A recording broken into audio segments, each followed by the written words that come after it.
Hello everyone, good morning. কেমন আছো? আশা করছি তোমরা সকলে খুব ভালো আছো। আমিও ভালো আছি। আজকে হচ্ছে সোমবার আর এখন ঘড়িতে বাজে সকাল 6টা মতো। তো নতুন সকালে তোমাদের সবাইকে অনেক শুভকামনা জানাচ্ছি। নতুন করে নতুন একটা দিনের সঙ্গে আবারও আসলাম তোমাদের সামনে। আশা করছি ভিডিওটা তোমাদের খুব ভালো লাগবে। তো স্কিপ না করে পুরোটাই দেখার অনুরোধ জানাচ্ছি।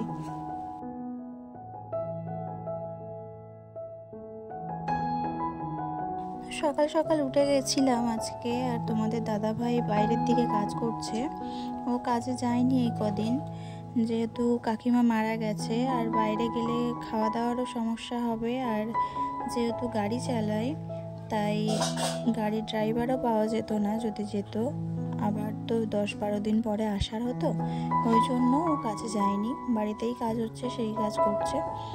আর সকালবেলা উঠে আমি সমস্ত বাসন টাসন কলের ধারে রেখে দিয়ে আসলাম, ঘর বারান্দা ঝাঁট দিয়ে মুছে নিলাম। আর তোমাদের দাদাভাই এখন যাচ্ছে সিমেন্ট আনতে।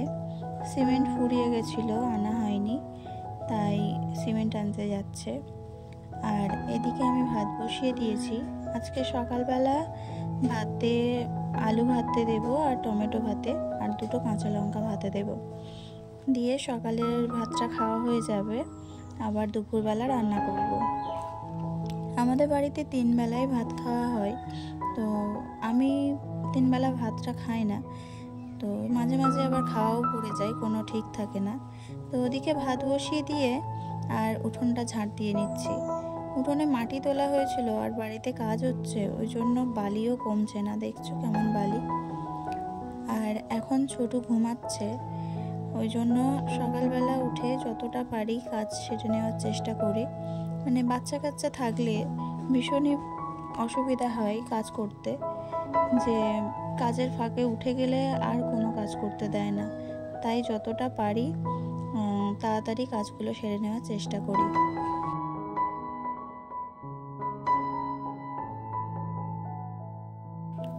ভাত ফুটে যাওয়ার পরে কিছুক্ষণ বন্ধ করে রেখে আবারও গ্যাসটা জ্বালিয়ে দিয়েছি। আর দেখো আমার ভাত প্রায় হয়ে গেছে। তাই পেঁপে সিদ্ধ, আলু সিদ্ধ আর লঙ্কা দিয়েছিলাম, ওগুলো উপরে নিয়ে তারপরে ভাতটা উপর দেব।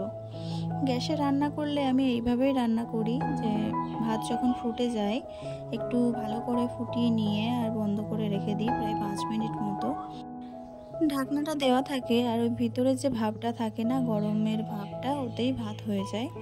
তো তারপরে আমি সব মানে যেগুলো ভাতে দিই সেগুলো উপর দিকে দিয়ে তারপরে উপর করে দিই। তাহলে ভাত দেখবে ঘাঁটবে না, আর তার উপরে কিছু যদি বের করতে যাই তাহলে ভাতের হাঁড়ির তলায় মানে চলে যায় ফুটতে ফুটতে।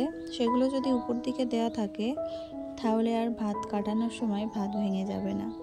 তো চলো, এদিকে চা বসিয়ে দিয়েছি। আমি সকালবেলা চা খাবো, ওই জন্য চা বানিয়ে নিচ্ছি।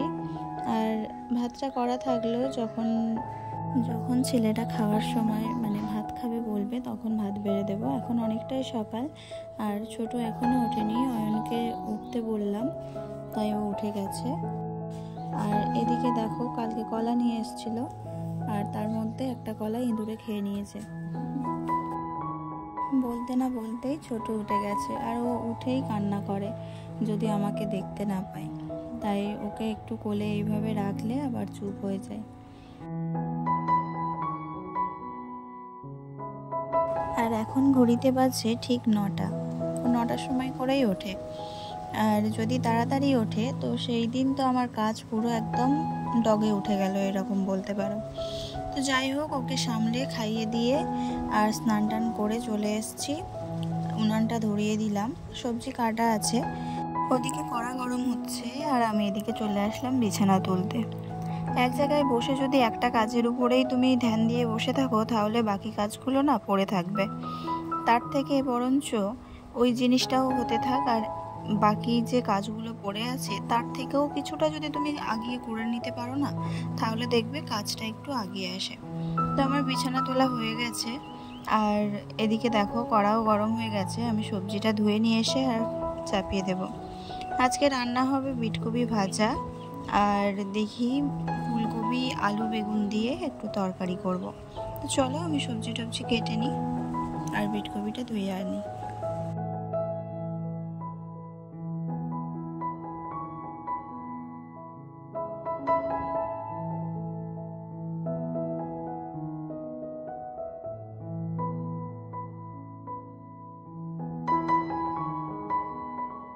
দেখো আমার তরকারি প্রায় শেষের পথে। আর তরকারিতে হলুদ না দিলে যে কীরকম একটা মানে খেতে সুন্দর হচ্ছে কিন্তু দেখে মন ভরছে না গো। তো চলো আমার আলু টালু সব সিদ্ধ হয়ে গেছে। তো এই কুটনোগুলো নিয়ে গরুকে দিয়ে আসি। আর গরুর সামনে দাঁড়িয়ে হাতে করে খাবার খাওয়াতে না আমার খুব ভালো লাগে। তো আমি যখনই সবজি দিতে আসি মানে সবজির খোসা, সেই সময় এইভাবে ধরে রাখি আর ওরা খেতে থাকে। তো এটা আমার খুব ভালো লাগে। এটা হয়তো সময়টা তোমার চলে যায় যে অনেক কাজ পড়ে আছে, এইভাবে দাঁড়িয়ে দাঁড়িয়ে খাওয়াচ্ছে, তাহলেও মনটা একটু শান্তি লাগে। চলো অনেকটা সময় হয়ে গেছে, এদের মেচলাতে দিয়ে দিই, এইগুলো ওরা খেয়ে নেবে। আর তোমাদের বলেছিলাম আমি আমের বাগানটা তোমাদের ঘুরিয়ে দেখাবো, কিন্তু সেটা এখন পসিবল না। তো আমি দেখিয়ে দিচ্ছি এখন আমাদের বাগানটা। তো দেখো এইরকম, এই সময়টা তো জানোই যে পাতা পড়ে, মানে এই সময় পাতা ঝরে যায়। আর আম গাছের উপরের দিকে দেখো মানে এত বোল হয়েছে না, আম গাছ পুরো হলুদ হলুদ হয়ে আছে। এখন বোঝা যাচ্ছে না, যদি মাঠে গিয়ে দেখাতাম তাহলে তোমরা ভালোভাবে বুঝতে পারতে। তো সেটাও আসছে খুব শিগগির, আমি তোমাদের দেখাবো। আর এদিকে দেখো মাঠে পুঁই শাকের ক্ষেত ছিল, ছেড়ে দিয়েছে, মানে ব্যাপারীরা নিয়ে গেছে। আর যেগুলো থাকে সেই সব গাছ নিয়ে এসেছিলো, তাতে এতটা মিচুলি ছিল, তাই সেগুলো বেছে বেছে নিয়ে রেখে দিয়েছিলাম।